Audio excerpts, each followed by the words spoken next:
ముందు వెళ్తున్నటువంటి లారీని వెనుక వస్తున్నటువంటి ఒక ప్రైవేట్ ట్రావెల్స్ బస్సు ఇందులో మొత్తం దాదాపుగా 11 మంది దాకా ఉన్నారు ఇందులో ప్రయాణికులు. వీళ్ళంతా కూడా శ్రీకాకుళం జిల్లా నర్సన్నపేట మండలానికి చెందినటువంటి వారుగా గుర్తించారు. వీళ్ళంతా కూడా పుష్కర స్నానాలు ముగించుకొని సొంత గ్రామాలకు వెళ్తుండగా ఈ ప్రమాదం జరిగింది. ఇది సుమారు 5:30-6 గంటల ప్రాంతంలో జరిగింది. ఈ ఘటనలో మొత్తం 10 మందికి గాయాలయ్యి వీళ్ళందరినీ కూడాను అక్కడ నక్కపల్లి ప్రభుత్వ ఆసుపత్రికి తరలించడం జరిగింది. వీరిలో ముగ్గురు విషమంగా ఉన్నట్లు కూడాను వైద్యులు చెప్తున్నారు. అలాగే సబ్బవరంలో కూడా తెల్లవారుజామున 4 గంటలకు ఘటన జరిగింది. సబ్బవరంలో జరిగిన ఘటనలో 2 వ్యాన్లు 2 కూడాను మినీ వ్యాన్లు, ఈ 2 మినీ వ్యాన్లు కూడాను ఢీ కొట్టాయి ఒకదానికొకటి.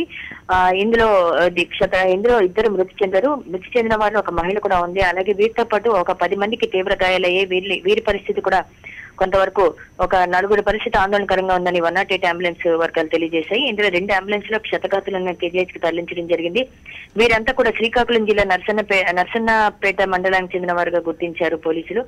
ఇప్పటికే వీళ్ళంతా కూడా సబ్బవరం దగ్గర జరిగినటువంటి ఘటనలో చూసుకుంటే మనకి శ్రీకాకుళం జిల్లా నుంచి వీళ్ళు అర్ధరాత్రి 12 గంటల ప్రాంతంలో వీళ్ళు పుష్కరాలకు బయలుదేరినట్లుగా సమాచారం అందుతోంది గౌతమి.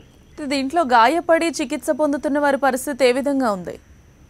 ఇందులో శ్రీకాకుళం జిల్లా నర్సన్నపేట బాధితుల్లో చాలా వరకు కూడాను అంటే 4 పరిస్థితి మాత్రం ఆందోళనకరంగానే ఉందని చెప్పి వైద్య వర్గాలు చెప్తున్నాయి.